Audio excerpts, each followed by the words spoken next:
Class 6 के सभी विद्यार्थियों के लिए आज इस क्लास में 8th ग्रेड की आपकी जो अभ्यास पुस्तिका है सामाजिक विज्ञान की, तो बच्चों इस पुस्तक का आपका अध्याय 8 आज इस वीडियो में हम पढ़ेंगे। तो आपका जो अध्याय 8 है उसका नाम है विविधता में एकता या एक में अनेक। तो इसका पहला प्रश्न रहेगा, सही विकल्प चुनकर लिखिए। पहला है, विश्व की जनसंख्या का कितने प्रतिशत भाग भारत में निवास करता है? तो 18%। कितना? 18%। तो बी नंबर वाला आपका एकदम सही है।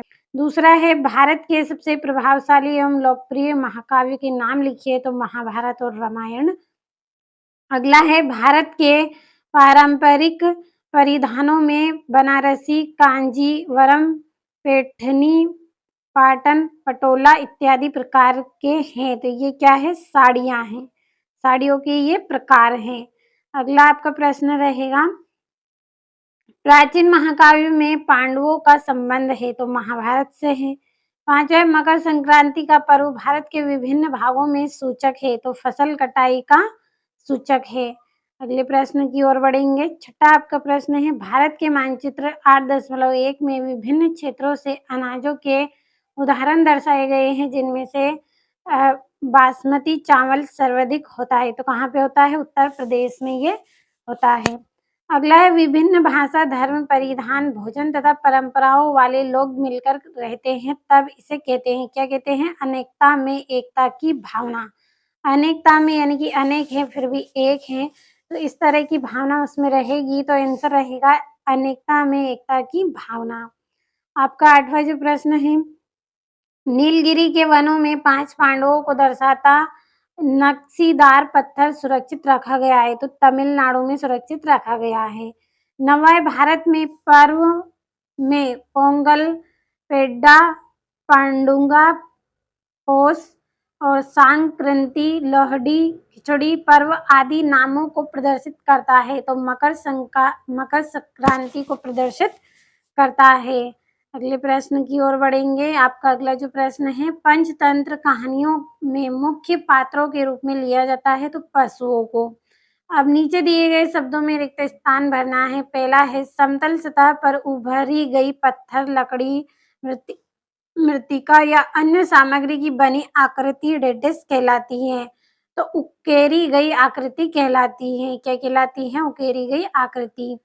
अगला है, लोकप्रिय महाकाव्य महाभारत और रामायण ने भारत और एशिया के विभिन्न भागों के मध्य डेटिस एक सूत्र गहन तंत्र को विकसित किया है। तो सांस्कृतिक को सूत्र के गहन के रूप में विकसित किया गया है।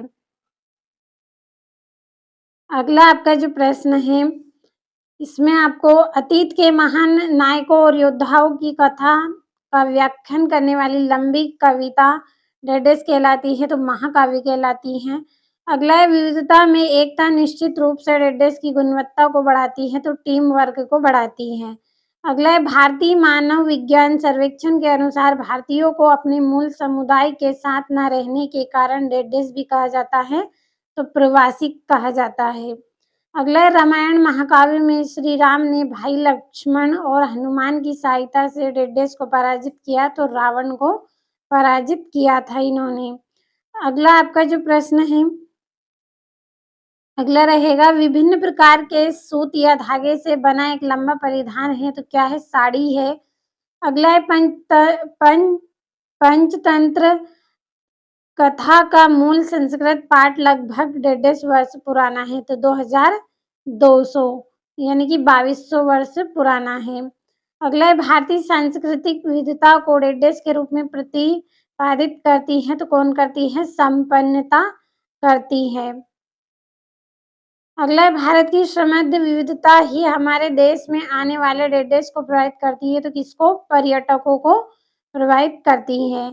अब हम अति लघु प्रश्न पढ़ेंगे। पहला है, इंग्लैंड और फ्रांस को भारत से किसके आयात पर प्रतिबंध लगाने का निर्णय लेना पड़ा? तो भारतीय सूती वस्त्रों के आयात पर। किस पर? भारतीय सूती जो वस्त्र थे उनके आयात पर प्रतिबंध लगाना पड़ा। इस तरह का निर्णय लिया। अगला है, सामान्यतः देखा जाता है कि विविधता में विचारों की भिन्नता पाई जाती है, फिर भी भारतीय जन विविधता का उत्सव क्यों मनाते हैं? क्योंकि विविधता में एकता हमारी संस्कृति की पहचान है। जो विविधता है उसमें ही हमारी जो एकता है उस संस्कृति की पहचान होती है, इसलिए उत्सव मनाते हैं। अगला है वैशाली नामक स्थल भारत के किस राज्य में स्थित है? तो बिहार राज्य में। कौन से राज्य में? बिहार राज्य में। अगला आपका प्रश्न रहेगा भारत में उगाई जाने वाली कोई 3 मसालों के नाम लिखिए। तो काली मिर्च, इलायची और हल्दी। कौन सी है? काली मिर्च है, इलायची और हल्दी। 5 है भारत बहुत लंबे समय तक किस वस्तु का स्वाभाविक उत्पादन व यूरोप जैसे सुंदर स्थानों तक निर्यात करता है? तो सूती वस्त्रों का। किसका? सूती वस्त्रों का आयात करता है, निर्यात करता है। अब अगला आपका जो प्रश्न है, अगला आपका छठा यहाँ से प्रश्न है, आपका सबसे प्रिय त्योहार कौन सा है और क्यों? लिखिए। मेरा प्रिय त्योहार दिवाली है क्योंकि यह खुशियों और प्रकाश का पर्व है। 7वां है भारतीय मानव विज्ञान सर्वेक्षण ने भारत के लोक परियोजना अंतर्गत 25 लिपियों का उपयोग करने वाली कितनी भाषाओं की गणना की है? तो 325। कितनी? 325 भाषाओं की गणना की है। अगला आपका प्रश्न रहेगा महाभारत में कौरव पांडवों के मध्य युद्ध का प्रमुख कारण क्या था? तो राज्य के अधिकार का विवाद, जो उनका राज्य था इस विवाद पे से इनमें युद्ध हुआ था। अगला आपका प्रश्न रहेगा एक ही प्रकार की सामग्री से किस प्रकार के व्यंजन और पकवान बना सकते हैं? तो एक ही सामग्री से विभिन्न प्रकार के अनेक व्यंजन और पकवान बना सकते हैं। विभिन्न प्रकार के यानी कि कई तरह के व्यंजन और पकवान हम बना सकते हैं। अगला आपका इसमें रहेगा यहाँ से इस बात का क्या प्रमाण है कि भारतीय स्त्रियां प्राचीन काल से परिधान के रूप में साड़ी का उपयोग करती आ रही हैं? तो प्राचीन मूर्तियों और चित्रों में स्त्रियों की साड़ी पहने हुए दिखाया गया है। जो प्राचीन मूर्तियां हैं और जो चित्र है बहुत पुराने उनमें भी हमने देखा है कि जो महिलाएं हैं, स्त्रियां हैं, वो क्या कर रही हैं? साड़ी पहनती आ रही हैं। अब यहाँ से हम लघु उत्तरी प्रश्न पढ़ेंगे। विविधता में एकता प्रदर्शित करने में भारतीय जीवन के कौन-कौन से आयाम सहायक हैं? तो भोजन, परिधान, भाषा, त्योहार और संस्कृति। क्या-क्या है? एक तो भोजन है, खाना-पीना, परिधान यानी कि पहनना, भाषा यानी कि बोलना और त्योहार जो हम मनाते हैं और संस्कृति। अगला है भारत में उपयोग किए जाने वाले मोटे यानी कि मुख्य अनाजों के नाम लिखिए। तो ज्वार, बाजरा, रागी, कोदा और कुटकी। क्या रहेगा? ज्वार है, बाजरा है, रागी, कोदा और कुटकी। ये सब क्या है? मोटे अनाज की फसलें हैं। अगला आपका प्रश्न रहेगा अपनी कक्षा के किन्हीं 5 सहपाठियों के जन्म स्थान की सूची बनाइए। तो यह प्रश्न गतिविधि आधारित है। विद्यार्थी अपनी कक्षा के 5 सॉरी इस जो प्रश्न है इस प्रश्न का आंसर आप स्वयं कर सकते हैं क्योंकि आप जो आपके मित्र हैं, दोस्त हैं, उनके नाम आपको लिख लेना है, उनकी जन्म स्थान, उनकी जो तिथि है वो सब कुछ की सूची आप स्वयं बना लीजिए। अगला आपका प्रश्न इसमें रहेगा विविधता में एकता की सुंदरता को लेकर किस इतिहासकार ने कहा कि भारत विविधता में एकता प्रदर्शित करता है? तो इतिहासकार विंसेंट मिथस ने यह बात कही है। अगला रहेगा विभिन्न परिधानों में साड़ी का उदाहरण किस प्रकार विविधता में एकता को प्रतिबंधित करता है? तो साड़ी पूरे भारत में पहनी जाती है और हर क्षेत्र में इसे पहनने का तरीका अलग-अलग होता है। पूरे भारत में क्या है? साड़ी पहनी जाती है, हर क्षेत्र में पहनते हैं, लेकिन पहनने का तरीका अलग है। अगला आपका रहेगा डिजाइनदार कपड़ों के रंगों में विविधताएं क्यों होती हैं? अलग-अलग रुचि, परंपरा और संस्कृति के कारण रंगों में विविधता होती है। अलग-अलग रुचि रहती है सबको कपड़े पहनने में, डिजाइन में और परंपरा और संस्कृति के आधार पर भी हम कपड़ों को पहनते हैं। अगला है पंचतंत्र कथाओं का इतिहास भारत के अलावा कहाँ-कहाँ पढ़ा जाता है? तो एशिया, यूरोप और विश्व के अनेक देशों में। एशिया में, यूरोप में और विश्व के अनेक देश है जिसमें ये इतिहास को पढ़ा जाता है। अगला आपका प्रश्न है एक कहानियों का संग्रह किस प्रकार अनेक में परिवर्तित हो गया है? उदाहरण सहित लिखिए। तो एक कहानी संग्रह का अनेक भाषाओं में अनुवाद हुआ है। पंचतंत्र इसका प्रमुख उदाहरण है। क्या है? पंचतंत्र इसका एक प्रमुख उदाहरण है। अगला आपका प्रश्न है, आपके विचार से ऐसे कौन से महाकाव्य हैं जिनकी उपकथाओं का वर्णन है जो नैतिक मूल्यों पर केंद्रित हैं और लगातार प्रश्न पूछती हैं कि क्या सत्य और क्या असत्य? तो महाभारत और रामायण ऐसे महाकाव्य हैं। क्या है? महाभारत और रामायण ऐसे काव्य हैं जो क्या सत्य है और क्या असत्य है इस तरह के प्रश्न पूछती हैं। अगला है, विगत शताब्दियों में भारत आने वाली विदेशी यात्री साड़ी के किन गुणों से अभिभूत हुए? तो विदेशी यात्री साड़ी की सुंदरता, सादगी और पहनने के विभिन्न तरीकों से अभिभूत हुई है। किनसे? जो विदेशी यात्री है वो साड़ी की सुंदरता को देखकर उसे किस तरह से पहना जाता है, साड़ी पहनने में किस तरह की सादगी दिखती है, इन सब से वो प्रभावित हुए हैं। अब दीर्घोत्तरी प्रश्न है आपका, भारतीय परिदृश्य में विविधता में एकता का क्या अर्थ है? उदाहरण से लिखिए।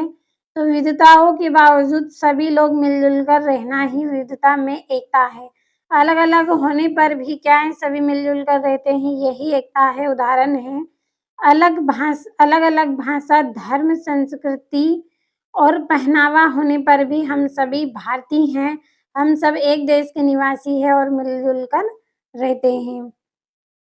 अगला आपका प्रश्न रहेगा, आपने अपने परिवार में बुजुर्गों से कोई लोक कथा या कथा वार्ता सुनी है जिसमें जीवन के कोई ना कोई संदेश निहित हो?